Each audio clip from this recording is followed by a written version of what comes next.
Ukrayna, Rusya'ya yönelik savaşın başından bu yana en büyük çaplı insansız hava aracı saldırılarını gerçekleştirdi. Ukrayna Güvenlik Servisi tarafından yürütülen, Web ya da Pavutina adı verilen operasyon, Rusya'nın 4 stratejik hava üssünü hedef aldı.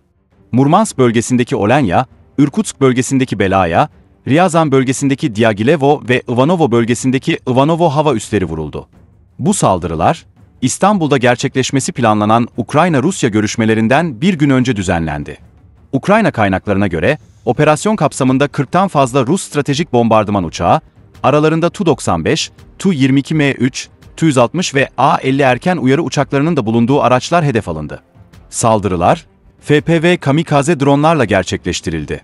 Bu dronların, kamyonların uzaktan kumandalı çatıları altına gizlenerek Rusya topraklarına sokulduğu ve hedeflere ulaştığında tetiklendiği belirtildi.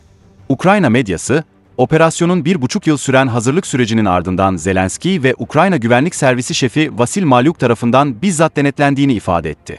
Olenya hava üssü, Kuzey Kutup Dairesi içinde, Norveç sınırına yakın bir bölgede bulunuyor.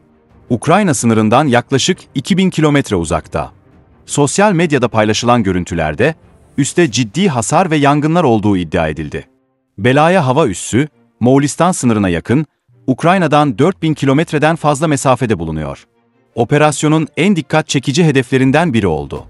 Diaghilevo ve Ivanovo üsleri, Ryazan ve Ivanovo bölgelerindeki bu üslerde de çok sayıda uçağın hasar gördüğü veya imha edildiği bildirildi.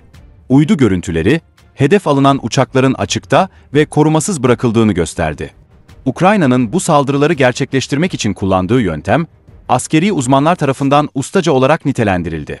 İddialara göre, FPV dronlar, Rusya'ya mobil konteyner ve kamyonlarla gizlice sokuldu.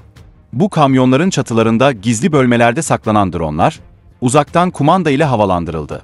Kremlin'in acil durum toplantısı düzenlediği ve Rus Hava Kuvvetleri'nin büyük kayıplar verdiği belirtildi. Sosyal medyada, Rus yetkililerin ve halkın saldırıyı Rusya'nın Pearl Harbor'ı olarak nitelendirdiği yorumlar yer aldı. Bazı Rus kaynakları, operasyonun Rus hava savunma sistemlerinin açıklarını ortaya çıkardığını ve uçakların hangarlarda korunmasız bırakıldığını eleştirdi.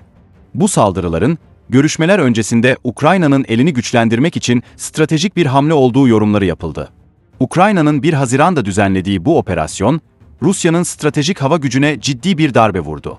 Saldırıların boyutu ve koordinasyonu, Ukrayna'nın uzun menzilli İHA teknolojisindeki gelişimini ve istihbarat kapasitesini gözler önüne serdi. Ancak, bu saldırılar savaşın seyrini nasıl etkileyecek ve İstanbul'daki görüşmelere nasıl yansıyacak, henüz belirsizliğini koruyor.